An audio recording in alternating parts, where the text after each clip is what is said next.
ಒಂದು ಸಿನಿಮಾನ ಡೈರೆಕ್ಟ್ ಮಾಡಿರೋದು ಶಂಕರ್ ಅವರು. ಈ ಒಂದು ಸಿನಿಮಾದಲ್ಲಿ ಕಮಲ್ ಹಾಸನ್ ಅವರು ಆ್ಯಕ್ಟಿಂಗ್ನ ಮಾಡಿದ್ದಾರೆ.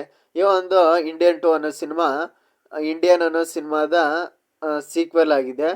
ಇಂಡಿಯನ್ ಅನ್ನೋ ಸಿನಿಮಾ ಅಂದರೆ 22 ವರ್ಷಗಳ ನಂತರ ಇಂಡಿಯನ್ 2 ಸಿನಿಮಾನ ಮಾಡಿದ್ದಾರೆ. ಸಿನಿಮಾದ ಹೇಗಿದೆ ಅಂತ ತಿಳಿಸ್ಕೊಡ್ತೇನೆ. ಮೊದಲನೇದಾಗಿ ಈ ಒಂದು ಸಿನಿಮಾದ ಪಾಸಿಟಿವ್ ಪಾಯಿಂಟ್ಸ್ ಅಂದರೆ ಕಮಲ್ ಹಾಸನ್ ಅವರ ಎಂಟ್ರಿ ಸೀನ್ ಅಂತಲೇ ಹೇಳ್ಬೋದು. ಆ ಒಂದು ಎಂಟ್ರಿ ಸೀನಲ್ಲಿ ಬರೋಂಥ ಬಿ ಜಿ ಎಮ್ಮು ಮತ್ತು ಆ ಒಂದು ಎಂಟ್ರಿ ಸೀನ್ನ ಚೆನ್ನಾಗಿ ಮಾಡಿದ್ದಾರೆ ಅಂತಲೇ ಹೇಳ್ಬೋದು. ಮತ್ತು ಕೆಲವೊಂದು ಫ್ರೇಮ್ಗಳು ಕೂಡ ಚೆನ್ನಾಗಿದೆ. ಮತ್ತು ಕೆಲವೊಂದು ಸೀನ್ಸ್ಗಳು ಬಿಟ್ಟರೆ ಇಡೀ ಸಿನಿಮಾ ಫುಲ್ಲು ಬೋರಿಂಗ್ ಅಂತಲೇ ಹೇಳ್ಬೋದು.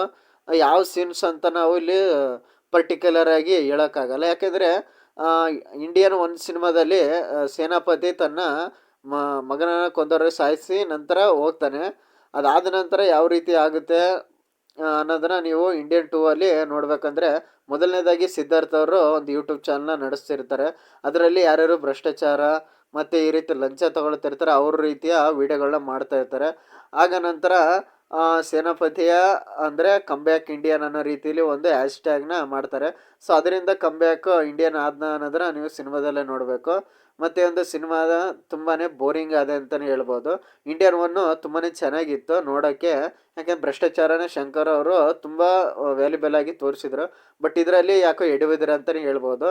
ಆ ಒಂದು ಕಮಲ್ ಹಾಸನ್ ಅವರ ಒಂದು ಗೆಟಪ್ಸ್ ಕೂಡ ತುಂಬಾ ಇದೆ. ಬಟ್ ಅದೆಲ್ಲ ಕ್ರಿಂಜ್ ಅಂತಲೇ ಅನಿಸಿದ್ವು. ಕಮಲ್ ಹಾಸನ್ ಅವರು ಇಷ್ಟು ದೊಡ್ಡ ಪ್ರತಿಭೆನ ಇಟ್ಕೊಂಡು ಈ ರೀತಿ ಕ್ರಿಂಜ್ ಸಿನಿಮಾ ಮಾಡೋಕ್ಕೆ ಯಾಕೆ ಹೋಗಬೇಕಾಗಿತ್ತು. ಮತ್ತು ಈ ಒಂದು ಸಬ್ಜೆಕ್ಟ್ ಕೂಡ ತುಂಬಾ ಈಗಿನ ಜನ್ರೇಷನು ಇದ್ದರೂ ಕೂಡ ಬಟ್ ಅದನ್ನು ನೋಡೋರು ಎಷ್ಟು ಜನ ಅನ್ನೋದನ್ನು ಮೈಂಡಲ್ಲಿ ಇಟ್ಕೋಬೇಕಾಗಿತ್ತು. ಎಸ್ ಜೆ ಸೂರ್ಯ ಅವರ ಆ್ಯಕ್ಟಿಂಗ್ ಕೂಡ ಸ್ವಲ್ಪ ಓವರ್ ರೇಟೆಡ್ ಆಗಿ ಅನಿಸುತ್ತೆ. ಸೊ ಓವರಾಲ್ ಆಗಿ ಇದೊಂದು ಸಿನಿಮಾ ಫಸ್ಟ್ ಹಾಫ್ ಸ್ವಲ್ಪ ಚೆನ್ನಾಗಿ ಅನಿಸಿದ್ರು. ಬಟ್ ಸೆಕೆಂಡ್ ಹಾಫು ಪೂರ್ತಿ ಬೋರಿಂಗ್ ಆಗಿದೆ. ಆ ಸಿಕ್ಸ್ ಪ್ಯಾಕ್ ಏನು ಗುರು ಪ್ಯಾಕು ಸಬ್ಸ್ಕ್ರೈಬ್ ಮಾಡಿ ಮತ್ತೆ ಸಿಗೋಣ. Thank you friends, thank you.